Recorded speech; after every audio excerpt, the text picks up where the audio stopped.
CasualSavage here, and in this video we're back for another Vegas Pro 16 video. This time I'm going to be testing the video stabilization.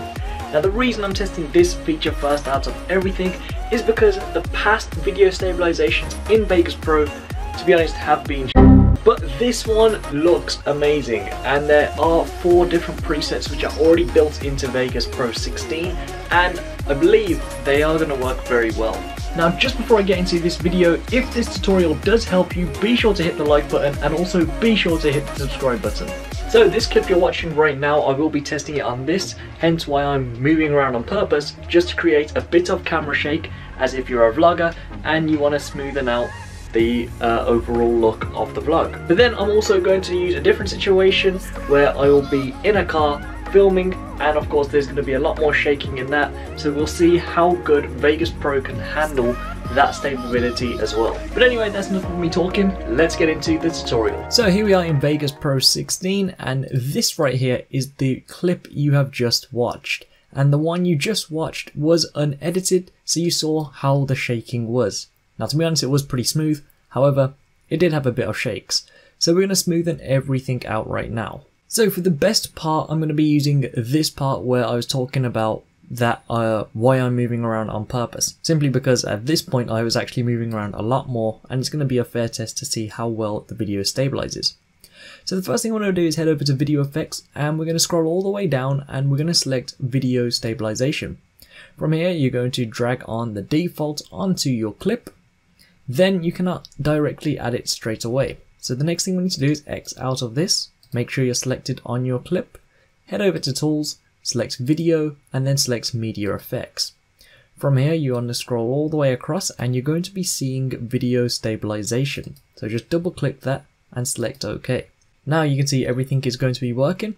We can pick a tracking method, so you can either pick fast or accurate, preferably accurate. I always find that works the best. We then get motion compensation, so you can pick translation or similarity. Again, I think similarity will work best. And then you'll also see here avoid black borders. That should be by default ticked, so just make sure you always have that, otherwise the video won't look that good. We then have more control of how the correction will look, and then also the motion blur. Now you don't need to worry about this just yet. What you're going to be doing is selecting Analyze Motion. Now what this part is going to do, it's basically going to analyze the video and how much it's actually moving. From there it will stabilize everything itself, and these settings here for the correction and motion blur will automatically be updated.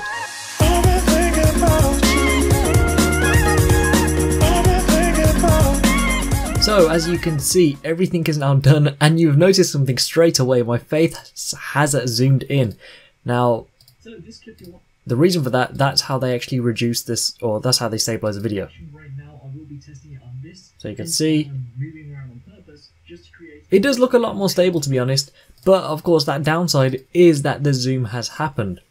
However, this is where you do get control of the overall look. So to come back to edit it, you head over to Tools again, come to Video and select Media Effects.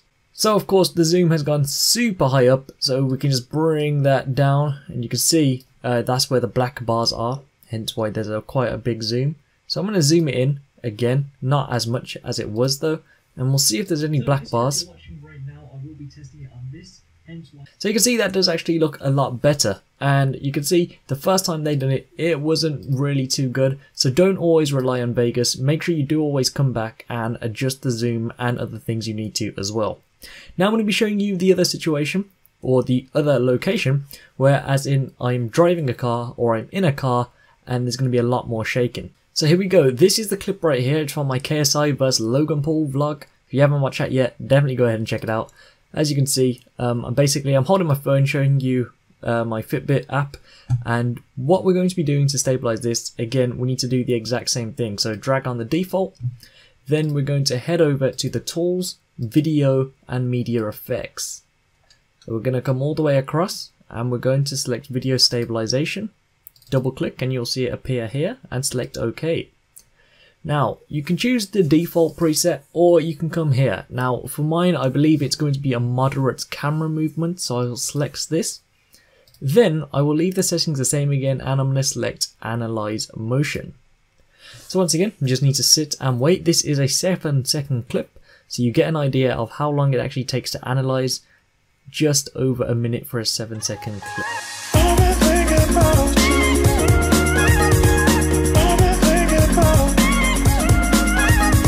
Okay, so as you can see, this has now been analyzed and hopefully it's now going to be stable. So we're going to play this through. You can see this one's actually done a pretty good job because this road was really bumpy. And you can see once again it did zoom in, however it does look like the stabilization has worked very well. Now of course if you want the most smoothest video, then just forget the editing side, just go ahead and buy a gimbal. But of course if you do mess up, then this is the way you'll have to do it. It's not going to be the best way, it's not going to be the quickest way, but at the end of the day it's still going to do the job for you, and you can see it does turn out pretty nice. Now what you can also do, because notice I did add the moderate camera movement, we can change it to the rapid camera movement. So if you want to change what you've done, then head back over to Tools, Video, and from here select Media Effects. Now we're going to be changing this to rapid camera movement. Now we'll see if this has made any difference, so we'll just play it through from the beginning. You can see it has actually stabilized it a bit more, and it's actually made less of the video zoomed in, causing it to show a lot more of the video and of course not cropping out other bits. But that's how that will look. Now that is it for this video, however I will be back for a lot more tutorials in Vegas Pro 16. If there's something specific that you guys want to see, be sure to let me know in the comments below.